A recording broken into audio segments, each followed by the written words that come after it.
Welcome to Instruction Discussion, our weekly look at the latest topics and trends in education affecting schools here on Long Island and schools around the world. Whether you're a teacher, parent, or student, listen for tips and strategies to help you navigate the educational landscape. There's a bell. It's time to start today's Instruction Discussion on the voice of Nassau Community College, 90.3 WHPC. Hello, I'm Kevin Boston Hill, and welcome to Instruction Discussion, where each week we will examine a recent trend or development in education and its impact on Long Island. Today, we welcome education advocate and founder of the online therapy directory, Ann'sFriends.com, Ms. Ann Cunningham. Welcome to Instruction Discussion on 90.3 WHPC. Oh, thanks so much for having me. I'm so glad to be here. Oh, no, it's my pleasure. My pleasure. So before we actually get into today's class and the things we're going to talk about, let's find out a little bit more about you. So tell us about how your career started, what you're doing now, that kind of thing. So actually, my career started in high school when I used to volunteer in a classroom, a self-contained classroom of high schoolers who had disabilities ranging from intellectually disabled to even, back then, students identified as ASD. I really enjoyed my time with them and working with them, and that led me down the path of becoming an educator. So I went to school at Western Connecticut State University. I got my undergrad as an English teacher and elementary education. I went on to Manhattanville College and got my master's degree in professional studies and became certified as a special education teacher, first through 12th grade. And if I work hard and apply myself, I can finish my doctorate. I know how that goes as far as finishing the doctorate. A lot of people get stalled out after a little while for a lot of reasons. Life happens, financial reasons, or you just get tired. Also, it's not easy to do it. If it was easy, it'd be a lot more people with doctorates, right? I agree. But also, I know you were a special education teacher in New York City. You also served as a director of special education. So what do you do now as an educational advocate? So I went into education to help those students and their families have a better quality of life. And when the Common Core, No Child Left Behind, and then the Common Core came down the pike, as a special education teacher who wanted to support those students with perhaps reading struggles or numeracy issues, I found myself having to prepare these students for the Regents. Students who couldn't read and or struggled to read. So I decided, and perhaps I was approaching middle age, and I really wanted to make an impact. That impact that I had set out to do, as an undergrad, and I decided to become an educational advocate. So what I do now is I stand shoulder to shoulder with parents, and if the parents identify an issue with their child that they may be having with the school or the school district, I help parents sort through that, and I remind school districts of what their responsibilities are. I know they need to be reminded at different times of the year. We call it like it is, right? We call it the way it is. So I know that you, based on all of this, you believe strongly that students or their education should be accessible to all students. So let's begin our class here. So in this age of distance learning, can education be accessible to all of our students, especially the most vulnerable? Based on conversations I've had with parents from March until this June, the answer is in many, many, many school districts, the answer has been no. So I will not use one paintbrush to say that about all school districts, but a majority of school districts, absolutely not. And what are some of the issues that you've been hearing from parents regarding that? Students who have modifications on their IEPs, work will be provided to the students at that child's reading level. That did not happen. Teachers would post assignments, and the assignments would not be modified.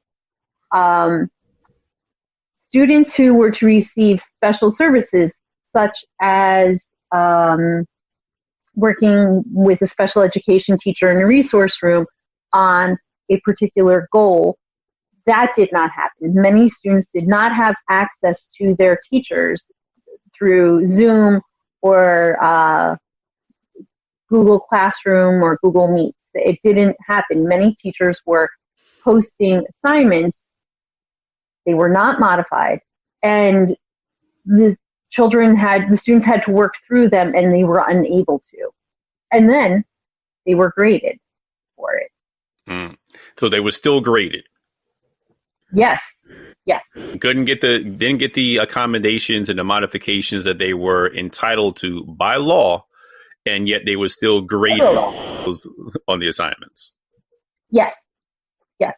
And the accessibility to their special education teacher or the gen ed teacher, some teachers, again, did not meet. Some teachers would post a video students could watch once or watch 100 times. Mm-hmm. But our students who receive special education supports oftentimes need things repeated to them multiple times. They need to see it visually. They need the different modalities of learning addressed, and they did not have access to that. So, but now you mentioned about the recordings that teachers would often post. Is that necessarily a bad thing, or is that at least a place to start? It's a great place to start. It is. But when you are a student with a processing issue, and let's just take math, a student with a processing issue, if you watch the video and the teacher does one equation, that students with processing issues would need to see different numbers used in that equation. They need to see how to use other numbers, not just the one the teacher did on the video. They would need to be able to ask questions and have someone come maybe and just look over their shoulder. It was a very trying time. So then, but wouldn't a simple thing like having office hours, the teachers, because I know a lot of teachers utilize the virtual office hours for their students, and many of them for that reason. So wouldn't that kind of solve the problem? Well, that is beautiful, and it was beautiful. But here are a few issues with that. If you're a student who academically struggles, and now you're starting to fall behind, and the assignments are challenging, are you going to, as a student, going to access that? Number one, our brain has us try to always take the easiest way out to survive. Accessing a teacher and then struggling through video, it compounded that. Additionally, students needed parents to help them. So let's call it for what it is. We can't put it all on the school. We can't put it all on the teachers. Parents had to assume a lot of responsibility, but let's be kind to them. They were working. They had multiple children in the house. It was the perfect storm. I definitely can relate to that, having two children myself that at different age levels and different school grade levels to try to navigate all of that and maintain whatever work that I was doing with different schools and so forth. So I can definitely relate to that. So let me get your suggestions and advice on different types of strategies that can be utilized to kind of mitigate some of that. And we'll talk about that in one quick second. You're listening to Instruction Discussion on the voice of Nassau Community College, 90.3 WHPC. My name is Kevin Boston Hill, and our guest today is educational advocate and founder of the website AnnsFriends.com, Ms. Ann Cunningham. What are some of the strategies, whether they're synchronous or maybe even asynchronous strategies that can be developed? I was looking at an article in Edutopia recently, and they were talking about just this issue, how we can improve distance learning for students with IEPs. And they suggested some parental engagement strategies, some synchronous strategies, as well as asynchronous. So before I get into that article, let me get your opinion on some strategies that can be utilized. So some strategies that I think would be beneficial when teachers post assignments in Google Classroom, instead of writing a paragraph, I would bullet them. I would, if at all possible, increase the size of the font and even post 1 or 2 steps per day that students can do, that parents can do. Parents can sit with their child or children and maintain their job for 1 or 2 instructional steps and assignments.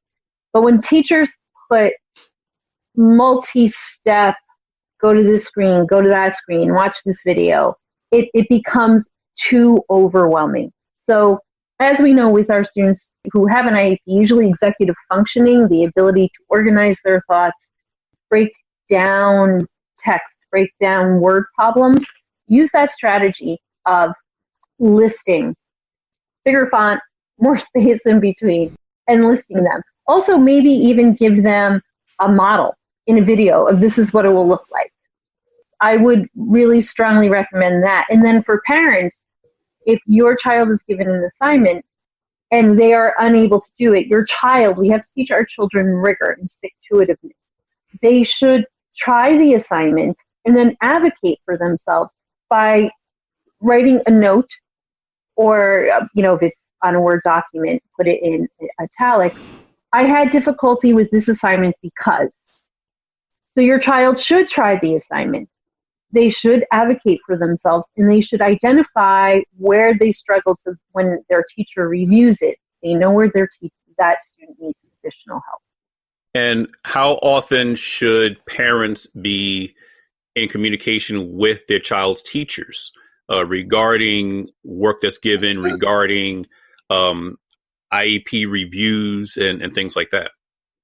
So many schools are using Google and Google Classroom. So parents can log on to their child's Google Classroom, and there is that button, missing assignments. Parents should be checking that every couple of days. I have met multiple, upwards of 20 families where their kids told them, yeah, my assignments are done, and the parents were like, oh, thank gosh. And the last week of June, nothing had been done, and there was a panic. So parents have to, and I'm very empathetic, and my heart goes out to parents, but they have to check every few days, because if they don't check Google Classroom, missing assignments, it's going to tackle them. Parents should feel free to reach out to teachers at least once a week. Please, may I ask how my child is doing? Because also, I believe on Google Classroom, you can click assignment done. And I think that's been a big issue that not only students with IEPs have been doing, but students in general have been doing. They've just been clicking turn in. And so to them, when a parent comes by and says, it will say assignment done, but nothing is turned in. They just clicked on the button. So I think they do need to take that extra step to verify that work has actually been turned in. Because I know with my students, my children, I had to review it before they click turned in. Mm-hmm. That way I know that it was done and it was done correctly. Otherwise, instead of just having any old thing that they wanted to write down and turn in and say, well, I did it. Well, you didn't do it correctly. So I wanted to verify that. But again, being empathetic, parents to do what I did on a daily basis, on a nightly basis, but every couple of days, as you said, I think is warranted. And it is. And let's acknowledge it is one more step and stress for parents to go through. Let's acknowledge that. Let's be kind, let's be fair, but it is an absolutely necessary step. No, you're absolutely right. But I also think that, and this is where I think some parents may get a little lost, is how they can advocate for themselves as far as making sure those IEPs are actually lived up to. So even in this remote setting, how can they do that? Because some parents may be unsure of how they can reach their teachers or reach the schools and to make sure that those services are being rendered. That is a very, very important thing to know. So I believe I shared with you 3 or 4 sheets, and one of the sheets is it guides the parents through an IEP to identify what their child's services are, how often they should be seeing the speech provider, how often they should be seeing PT, physical therapy or occupational therapy, but also the modifications their child should be receiving. And on that sheet, it's like a cheat sheet. So you go through, parents spend some time, go through that IEP, put it on the sheet. And that way they know when their child has an assignment, is that modification being met? The person they would initially contact would be, the first point of contact is the special education teacher, who should be working with your child. And so you should have that email, and that's the first point of contact. And after that, if it's not happening, it would be the director of special education, the assistant superintendent of pupil services, whoever that person is in your school district. And a lot of those resources and things I know you did share with me that I'll definitely find a way to post them at least on my website or my blog's page, space where this was going to be housed. But also, can those resources be found at your website? And let's get into the Ann's Friends website a little bit. How did that come about? Why did you develop it? What is the use for? How can parents and other people get a hold of it? How can they access it? What can they find there? So as an advocate, I would often receive phone calls from parents who wanted the name of therapists to supplement the services their children were receiving in schools. School districts, when a student has an IEP, a school district has to provide a service. The analogy is a car. They have to give your child a car to maintain pace with the other students. It does not have to be a 2020 Corvette. That car could be a 1990 Le Car, but it's a vehicle. So school districts most often, due to budgetary reasons, will give you the minimal service for a student. And many parents see the value in the therapeutic service their child is receiving. The school district will not increase it, so they were seeking out therapists. That's after receiving so many phone calls, I thought, there's really no directory that one place parents can go. On the other hand, many therapists, OTs, PT, speech, ABA, many of them, if they work for a school district or an agency, they earn a teacher's salary. Many of those therapists have to go have a second job. They have to have a second job. So I thought this would really be an amazing concept that therapists and providers could, instead of going and bartending or waitressing till 11 o'clock, midnight on a Wednesday night, and then have to get up and go to work the next day, they could start their own side hustle or build their practice. So that way, and they would continue to grow as professionals. You know, when you're pouring a drink, you're not growing as a professional, you know, right. SLT. And then parents could go, it would just be one location. Parents could go and find someone in their area who could supplement those services for their child. Because that's why parents were calling me. They couldn't find these people, these amazing qualified people. So it's really meant to help everyone. You know, we are put on this earth to serve each other. Yes. So my website is to serve the therapists who serve the family, so everyone has a better quality of life. And just one more time, the name of that website is? www.annsfriends.com. ANNES, friends with an S.com. Aside from finding those resources, as far as the people resources, are there any other resources available at the website that's might be useful to parents? Oh, so there are what we used to call chat rooms. So if you have an issue with perhaps your child trying food, you can pose it to the community, and people can share. You know, this is what I try to have my child try new food. Or if you're having difficulty with your teenager and you feel they're becoming depressed, the goal is for it to be the premier website where it just helps the community. Everything you need there. It also will have professionals who will answer your questions. We're going to start very shortly. Once a week, have a professional, and people can log on and ask a question.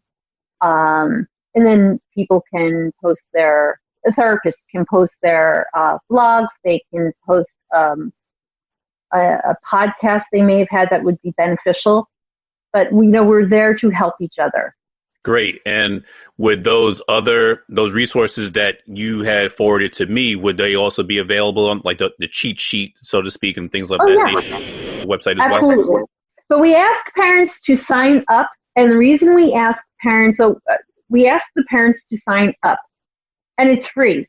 But the reason we ask the parents to sign up is because if someone starts being unkind or saying inappropriate things or making the community toxic, with one little click, they're out. It is a positive, loving, safe environment. So that's why we ask parents to sign up. Therapists sign up, and we go through and we do a background check on them and make sure their certification is up to snuff, because we want to provide the highest of quality of therapists. No, exactly. I definitely can see that. About how many therapists do you have signed up currently? Currently, because we just launched in January, we have about 30. And then we went through the whole COVID-19 thing, we're still in it. So we had to be flexible in our thinking and the way we were going to recruit therapists. We had gatherings set up, and then we weren't allowed to gather. So we've readjusted our sails, and we are going for it. Going back to the article that I had referenced earlier from Edutopia, as far as some of the things that were recommended in this article, as far as asynchronous strategies, it was recommended to have visuals and routines and schedules. And so why do you think that's important for students going forward? Oh, predictability. All students rely very heavily on predictability. It makes them feel safe. They know what the expectations are. They know who they're going to encounter and when. They know what that personality is like and what they can and cannot do. And they're boundaries. They're boundaries. And students may not like, or they may struggle academically, but they feel good when they hand in things and they are successful. So having that routine and expectations and deadlines allows students to do that. And it's a huge relief for them. And what if a student does happen to miss a deadline, so they turn in work late for whatever reason, because they were struggling with it, or again, whatever the reason is? What should the teachers think about doing with that? Or should they penalize them for that points or whatever, or just kind of accept it as is? I think it's a real teachable moment. I think it's a teachable moment that when a student hands in something late, especially during this period of distant learning, teachers should communicate to their students, if you knew you weren't getting this done or you were struggling, what are steps you could have taken? And review with them what they could do. You could have emailed me, you could have messaged me, and give them strategies so the next time students feel that they are in that place, they have a strategy to use. But it's a real teachable moment, and that's what we're there in school. Kids are in school to teach them to navigate life, just. So it's not just accepting the work because it's like you said, giving them the options, telling them that, okay, I'm accepting it now, but going forward, these are some things that you can employ, some strategies that you can have at your disposal so that we don't run into this problem again. So again, you're teaching them life lessons alongside academic lessons. Yes, absolutely. And how important do you think it is to have movement breaks? Oh, very important. When students or all people are sitting in front of a computer all day, people who need sensory input need to stand up and do jumping jacks or wall push-ups or run around the kitchen table 15 times. They need to get some oxygen up and into them. And then also for that sensory input to ground them so they can sit down again. If there is one piece of advice that you could give to parents, educators, when it comes to working with their students with disabilities, students with IEPs, what would that be? Be very aware of the fact that while students have access to Chromebooks and laptops and whatnot, it's still not the most conducive way for them to learn. There's something about holding a book and paper and a pen. That's that sensory issue again. So they need that exposure. So just watching a video and clicking and going to this page and then that page and doing it electronically, they do need paper. That's that whole sensory input. Stand up, walk around, get a drink, come back. Short spurts. Gotcha. Well, again, I want to thank you for spending a little time in class with me today. Once again, we want to thank our guest, Ms. Ann Cunningham, the educational advocate and creator and founder of the website, the therapy website, annsfriends.com. Thank you for coming in today and sitting in with us on the instruction discussion. Oh, you're welcome. I'm so excited to be here. And I know this is a rough time for families and students, but hang in there. It's a season. We'll get through it. Yes, we will. So once again, thank you. And once again, my name is Kevin Boston Hill, and thank you all for listening to Instruction Discussion right here on the voice of Nassau Community College, 90.3 WHPC.